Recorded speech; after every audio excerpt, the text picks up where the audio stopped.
पहला क्वेश्चन है, helical gear निम्न में से किस मिलिंग मशीन पर तैयार किए जाते हैं? ऑप्शन है vertical milling machine, horizontal milling machine, universal milling machine, drum type milling machine.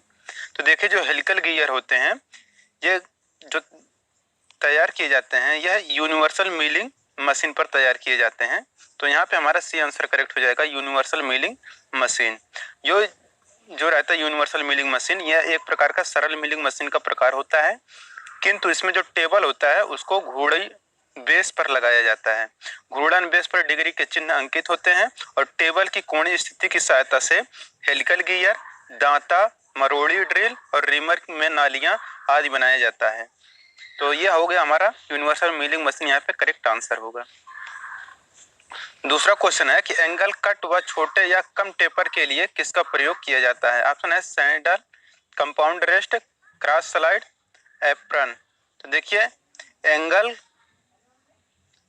Cut व छोटे या कम टेपर के लिए जिसका प्रयोग हम लोग करते हैं वो हमारा रहता है कंपाउंड रेस्ट। यहाँ पे हमारा बी आंसर करेक्ट हो जाएगा, कंपाउंड रेस्ट। तो ये जो होता है एंगल कट व छोटे या कम टेपर के लिए हम लोग कंपाउंड रेस्ट का प्रयोग करते हैं। यह क्रॉस स्लाइड के ऊपर लगाया जाता है। इसमें एक वृत्ताकार घूर्णी उभार और टूल पोस्ट स्लाइड होता है। घूर्णी आधार डिग्रियों में अंशांकित होता है और इसका उपयोग हम लोग कोणीय कट लगाने तथा कम लंबाई के टेपर बनाने में प्रयोग करते हैं। तो यहाँ पे हमारा बी आंसर करेक्ट हो जाएगा, कंपाउंड रेस्ट। अब हमारा तीसरा क्वेश्चन कि टूल का वह हिस्सा जहां कर्तन छोर बनाई जाती है क्या कहलाता है? ऑप्शन है फ्लैंक, शैंक, फेस, नासा यानी कि नोज। तो देखिए टूल का वह हिस्सा जहां कर्तन छोर बनाई जाती है वह हमारा कहलाता है नोज कहलाता है। तो यहाँ पे हमारा डी आंसर करेक्ट हो जाएगा, नोज।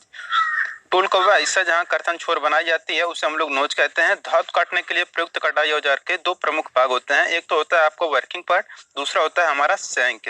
क्रियाकारी भाग जो होता है यानी कि वर्किंग पार्ट होता है, इसके द्वारा कटाई की जाती है, जबकि जो शैंक होता है या क्रियाकारी भाग इससे जुड़ा होता है और जो औजार रहता है वह मशीन पर पकड़े जाने में सहायक होता है। चौथा क्वेश्चन है कि करंट वोल्टेज व रेजिस्टेंस को मापने के लिए प्रयोग में लाया जाने वाला यंत्र क्या कहलाता है? ऑप्शन है वोल्टमीटर, एमीटर, वाटमीटर, मल्टीमीटर। तो देखिए करंट वोल्टेज व रेजिस्टेंस को मापने के लिए जो डिवाइस यूज किया जाता है वह डिवाइस रहता है मल्टीमीटर। तो यहाँ पे हमारा डी आंसर करेक्ट हो जाएगा, मल्टीमीटर। करंट वोल्टेज व रेजिस्टेंस मापने के लिए मल्टीमीटर का प्रयोग करते हैं। पांचवा क्वेश्चन है, in a lathe machine the chuck hold the. एक लेथ मशीन में चक किसे पकड़कर रखता है? ऑप्शन है टूल, वर्कपीस एंड टूल को डी है नन ऑफ दीज। तो एक लेथ मशीन में जो चक जिसे पकड़कर रखता है वह कौन सा हमारा रहता है? वर्कपीस। वर्कपीस पर क्या करते हैं? तो वर्कपीस को हम लोग चक पर पकड़ते हैं। तो लेथ मशीन का जो चक होता है उस पर हम लोग जाब को पकड़ते हैं यानी कि वर्कपीस को पकड़ते हैं। और क्या करता है? लेथ मशीन में चक में वर्कपीस को पकड़ने तथा घुमाने के लिए चक एक महत्वपूर्ण उपसाधन है। चकों की सहायता से कम लंबाई तथा सिलेंड्रिकल और अनियमित आकृति के वर्कपीस को मशीन पर शीघ्रता से ही हम लोग पकड़ सकते हैं। छठा क्वेश्चन है, choose the operation in which we used single point cutting tool. निम्न में से किस ऑपरेशन में सिंगल पॉइंट कटिंग टूल इस्तेमाल किया जाता है? ऑप्शन है milling machine, turning, drilling, tapping. तो जिस ऑपरेशन में सिंगल पॉइंट कटिंग टूल का इस्तेमाल किया जाता है वह हमारा रहता है टर्निंग। तो यहाँ पे हमारा बी आंसर करेक्ट हो जाएगा, टर्निंग। टर्निंग ऑपरेशन में सिंगल पॉइंट कटिंग टूल का प्रयोग करते हैं। टर्निंग पर वर्कपीस घूमता है और औजार या वर्कपीस की अक्ष के समांतर या लंबवत रूप चलता है। सिंगल पॉइंट कटिंग टूल के दो मुख्य अंग होते हैं, एक होता है शैंक, दूसरा होता है आपका बिंदु पॉइंट। सातवां क्वेश्चन है, in DC shunt motor the field winding is connected with armature. In DC shunt motor में फील्ड वाइंडिंग आर्मेचर के साथ जोड़ी जाती है। कैसे जोड़ी जाती है? ऑप्शन है पैरेलल में, सीरीज में। पैरेलल और सीरीज दोनों में। डी है there is no field winding, यानी कि कोई फील्ड वाइंडिंग नहीं होती है। तो डीसी शंट मोटर में फील्ड वाइंडिंग आर्मेचर के साथ समानांतर यानी कि पैरेलल में जोड़ी जाती हैं। तो यहाँ पे हमारा ए आंसर करेक्ट हो जाएगा। आठवां क्वेश्चन है, the operation of cutting A sheet of metal A straight line along the length, धातु की किसी चादर की लंबाई में एक सीधी रेखा में काटना क्या कहलाता है? ऑप्शन है प्लजिंग, नॉचिंग, स्लिटिंग, फार्मिंग। तो धातु की किसी चादर की लंबाई में एक सीधी रेखा में काटना यह हमारा कहलाता है स्लिटिंग। तो स्लिटिंग यहाँ पे करेक्ट आंसर हो जाएगा।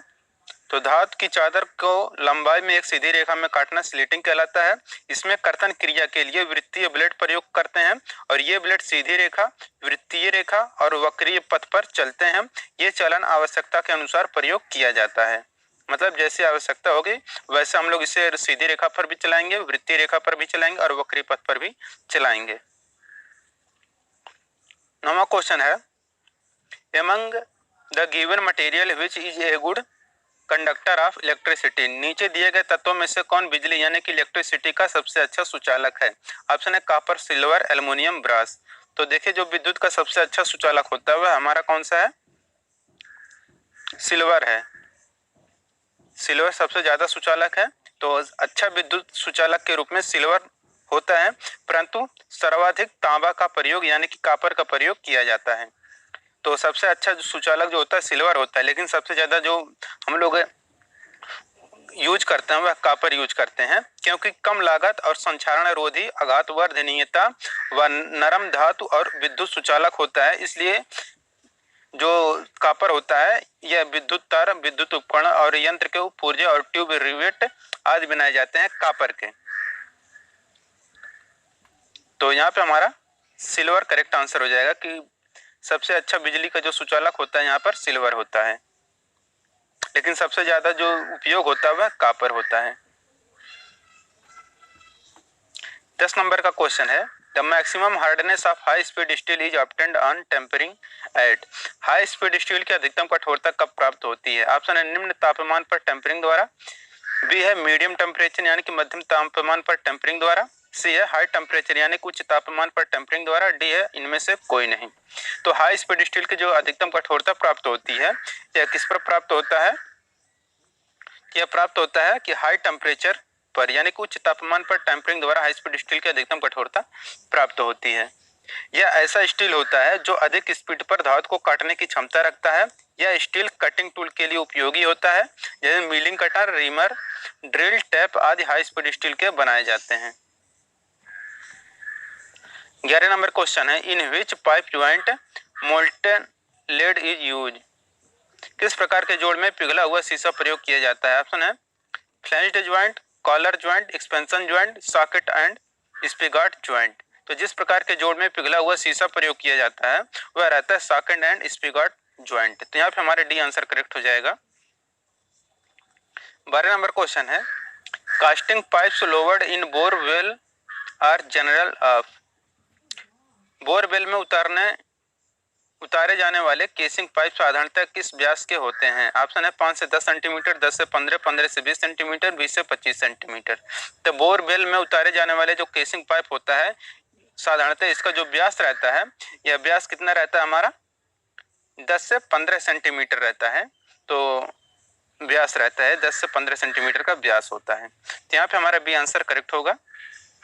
13 नंबर क्वेश्चन है which type of valve is used to drain out the dead storage of a tank, water tank का डेड स्टोरेज साफ करने के लिए किस प्रकार के वाल्व का प्रयोग किया जाता है? ऑप्शन है रिफ्लक्स वाल्व, फ्लोट वाल्व, कटाव वाल्व और है आपका स्लुइस वाल्व। तो वाटर टैंक का डेड स्टोरेज साफ करने के लिए जिस प्रकार के वाल्व का प्रयोग किया जाता है वह वाल्व रहता है हमारा कटाव वाल्व। तो वाटर टैंक का जो हेड स्टोरेज साफ करने के लिए हम लोग परिमार्जन वाल्व यानी कि यही होता है स्क्वायर वाल्व, इसी को बोलते हैं परिमार्जन वाल्व के नाम से भी प्रयोग करते हैं। और यह कम अंक पर या पाइपलाइन के वाल्व वर्गों के बीच स्थित होता है। तो यहाँ पे हमारा सी आंसर करेक्ट होगा। 14 नंबर क्वेश्चन है for good teeth development what amount of fluorine in water is acceptable, दांतों के अच्छे विकास के लिए पानी में फ्लोरीन की अधिकतम कितनी मात्रा स्वीकार योग्य है? ऑप्शन है less than 0.5 ppm, 0.5 to 1.0 ppm, 1 से 1.5 ppm, 1.5 से 2 ppm। तो दांते के अच्छे विकास के लिए पानी में फ्लोरीन की जो मात्रा स्वीकार योग्य रहती है यह रहता है आधा से 1 ppm। तो यहाँ पे हमारा बी आंसर करेक्ट हो जाएगा कि दांतों के अच्छे विकास के लिए पानी में फ्लोरीन को 0.5 से 1 ppm की मात्रा स्वीकार योग्य है। फ्लोरीन अंधेरे में भी और कम तापमान पर हाइड्रोजन के साथ विस्फोटक प्रतिक्रिया करता है। फ्लोरीन पानी व हाइड्रोजन के गठन के साथ हिंसक प्रतिक्रिया करता है। 15 नंबर क्वेश्चन है, generally up to what is the maximum diameter of pipe that can be bended in cold condition using hand tool. किस व्यास तक के पाइप साधारणतः हस्त उपकरणों से ठंडी अवस्था में मोड़े जाते हैं। ये जो मोड़े जाते हैं ये 30 से 40 mm तक के व्यास तक के पाइप साधारणतः हाथों से ठंडी अवस्था में मोड़े जाते हैं। तो 15 के यहाँ पे हमारा बी आंसर करेक्ट हो जाएगा। और क्या है कि यह विभिन्न प्रकार के कार्यों में भी प्रयोग होता है, जैसे कि मोटर गाड़ियां, समुद्री जहाजों आदि होते हैं। पाइपों को विभिन्न कोणों पर मोड़ने के लिए बंकर मशीन यानी कि बेंडिंग मशीन और बेंडिंग फिक्सचर प्रयोग करते हैं। 16 नंबर क्वेश्चन है कि यह किस प्रकार का संकेत है। तो ये जो फिगर दिख रहा है यह कौन सा संकेत है आपको बताना है। ऑप्शन है आपके सामने, stop valve, safety valve, fire hydrant, drain valve. तो ये जो फिगर दिख रहा है ये हमारा ड्रेन वाल्व का फिगर है। तो यहाँ पे 16 का डी आंसर करेक्ट हो जाएगा। यहाँ पे देखिए, अगर यही जो हमारा इस तरह से रहता तो ये हमारा क्या हो जाता, गेट वाल्व हो जाता। अगर और यहीं पे अगर इस तरह से रहता, ये रहता और बीच में ये ऐसे रहता ब्लैक, तो ये हो जाता ग्लोब वाल्व का फिगर हो जाता। लेकिन ये जो फिगर है ये कौन सा, ड्रेन वाल्व का फिगर है। ड्रेन वाल्व जो होता है यह वाटर हीटर नाली वाल्व समय समय पर पानी के निकास और गर्म हीटर से कंटेनेटेड दूर करने के लिए प्रयोग किया जाता है। प्लम्बिंग और हीट वाल्व संकेत होते हैं ये सब। 17 नंबर क्वेश्चन है कि उस पंप का नाम क्या है जिसमें पिस्टन एकांतर में पानी सिलेंडर में खींचता है एवं बलों के आगे ढकेलता है। ऑप्शन है submersible pump, rotary pump, centrifugal pump और है आपका रेसिप्रोकेटिंग पंप। तो देखिए कि जो उस पंप का नाम है जिसमें पिस्टन एकांतर में पानी सिलेंडर में खींचता है और बल से आगे ढकेलता है वह हमारा रहता है रेसिप्रोकेटिंग पंप। रेसिप्रोकेटिंग पंप यहाँ पे यूज किया जाता है। तो यहाँ पे हमारा डी आंसर करेक्ट हो जाएगा।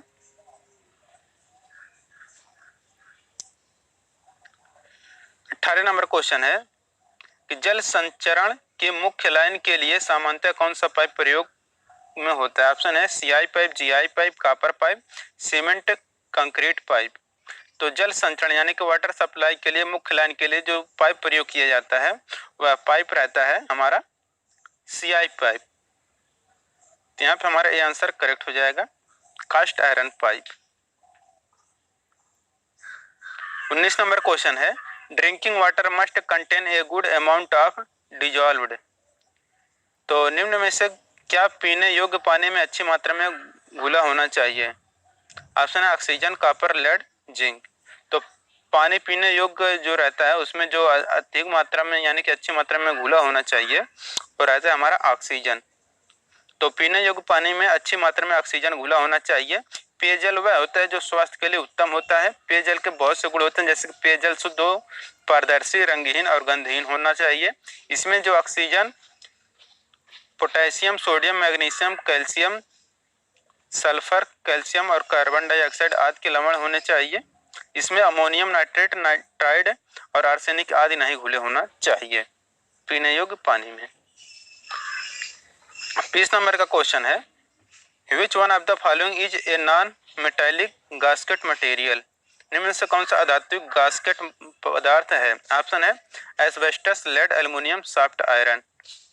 तो जो अधात्विक गास्केट पदार्थ होता है वह हमारा रहता है एस्बेस्टस। तो एस्बेस्टस का गास्केट बना होता है। यह लीकेज को रोकने के लिए दो मेटिंग सरफेस के बीच में गास्केट लगाते हैं। गास्केट कई भी प्रकार के होते हैं। अब 21 नंबर का क्वेश्चन है कि the trap which disconnects the house from the house drain is termed as. उस टैप घर को घर के ड्रेन से काटता है क्या कहलाता है। ऑप्शन है गली ट्रैप, इंटरसेप्टिंग टैप, विच्छेदक टैप, क्लीनिंग आई। तो जो ट्रैप घर के ड्रेन से काटता है वह हमारा क्या कहलाता है? गली ट्रैप कहलाता है। यह गली ट्रैप जमीन में एक बेसिन जो रसोई, बाथरूम और कपड़े धोने के अपशिष्ट जल तथा रिसाव के पानी को सतह पर पहुंचाने से रोकता है। 22 नंबर का क्वेश्चन है कि टैंक के तल में एकत्रित ठोस या अर्ध ठोस पदार्थ को हम लोग क्या कहते हैं? ऑप्शन है sullage, soil waste, sludge, waste water. तो टैंक के तल में एकत्रित ठोस या अर्ध ठोस पदार्थ को हम लोग क्या कहते हैं? स्लज कहते हैं। तो यहाँ पे हमारा सी आंसर करेक्ट हो जाएगा कि टैंक या बॉयलर के तल में एकत्रित ठोस या अर्ध ठोस पदार्थ को हम लोग स्लज कहते हैं। यह स्लज जल मिली हुई अशुद्धि होती है जो टैंक या बॉयलर तली में जाकर धीरे धीरे एकत्रित होकर बैठ जाता है और यह स्लज का रूप ले लेता है। 23 number question, which of the following fitting is used to connect two branch line to a straight line at the same point? निम्न में से कौन सी फिटिंग दो ब्रांच लाइनों को एक सीधी लाइन से एक ही स्थान पर जोड़ने के काम आती है? यह ऑप्शन है यूनियन, टी, क्रॉस, सॉकेट। तो जो फिटिंग दो ब्रांच लाइनों को एक सीधी लाइन से एक ही स्थान पर जोड़ने के काम आता है वह हमारा रहता है क्रॉस। तो क्रॉस यहाँ पे हमारा करेक्ट आंसर हो जाएगा। इसमें 4 मुंह होते हैं, आमने सामने वाले 2 मुंह की केंद्रीय रेखाएं क्रॉस बनाती हैं। चारों मुंह एक ही व्यास के होते हैं तथा इसके अंदर चूड़ियां कटी होती हैं और इसका प्रयोग 2 शाखा निकालने या जोड़ने का कार्य करता है। अब 24 नंबर का क्वेश्चन है कि feed rate in milling operation is expressed as? Milling machine में फीड रेट को किस प्रकार से दर्शाया जाता है? ऑप्शन है mm पर टूथ से, मीटर पर मिनट से, mm पर रोटेशन पर मिनट से। तो देखिए मिलिंग ऑपरेशन में जो फीड रेट को हम लोग दर्शाते हैं वह mm पर टूथ से दर्शाते हैं। तो फीड देने की जो बहुत विधियां रहती हैं फीड, इसलिए फीड की कई प्रकार से की जा सकती हैं। फीड व्यक्त करने की सर्वोत्तम विधि कटर के प्रत्येक दांते द्वारा मशीन के द्वारा तय की गई दूरी यानी कि mm पर टीथ, प्रत्येक दांत द्वारा मशीनित की गई दूरी को कटर के दांतों की संख्या से गुणा करके फीट प्रति चक्कर ज्ञात करते हैं।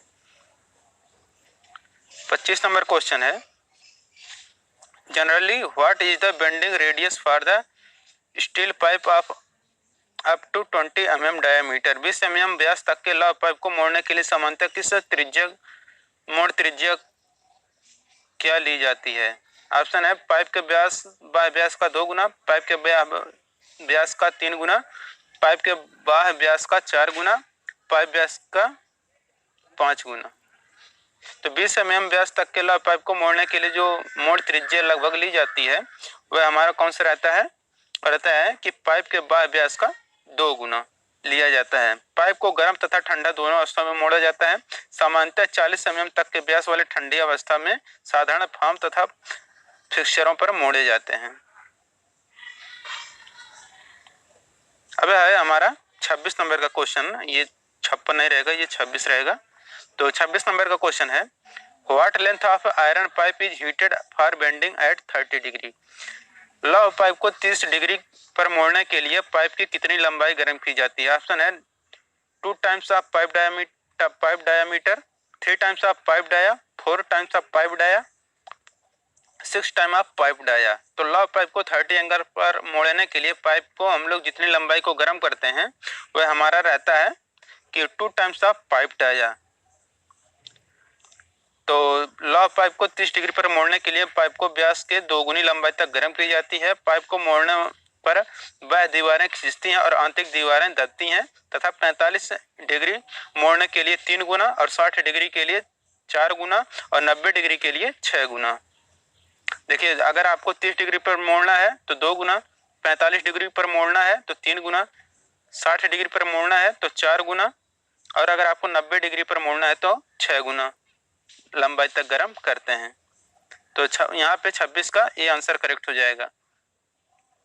27 नंबर क्वेश्चन है, the operation of milling 2 sides of a work piece simultaneously is called? किसी वर्क पीस की 2 साइडों को एक साथ मिलिंग करने वाले ऑपरेशन को क्या कहते हैं? ऑप्शन है gang milling, climb milling, square milling, straddle milling.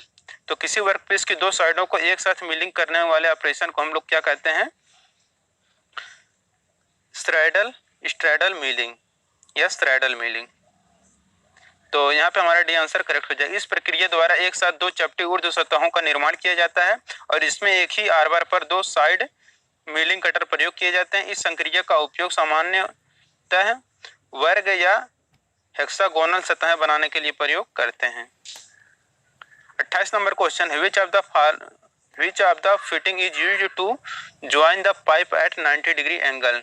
90 degree के एंगल पर फिटिंग पाइपों को जोड़ने के लिए किसका प्रयोग किया जाता है? ऑप्शन है एल्बो, बेंड, निप्पल और है सॉकेट। तो फिटिंग पाइपों को 90 डिग्री के एंगल पर जोड़ने के लिए जो हम लोग यूज करते हैं वह हमारा रहता है एल्बो यानी कि कुहनी। तो एल्बो को 90 डिग्री एंगल पर जोड़ने पर काम आता है। इसके दोनों सिरों पर आंतरिक चूड़ियां कटी होती हैं। इन्हें स्ट्रीट कुहनी या स्ट्रीट एल्बो कहते हैं। इनका मोड़ बैंड की अपेक्षा तीव्र होता है। यह गोल तथा वर्गाकार मोड़ वाली होती हैं। ये जो होता है एल्बो, ये आपका इस तरह से एल्बो रहता है। ये होता है हमारा एल्बो।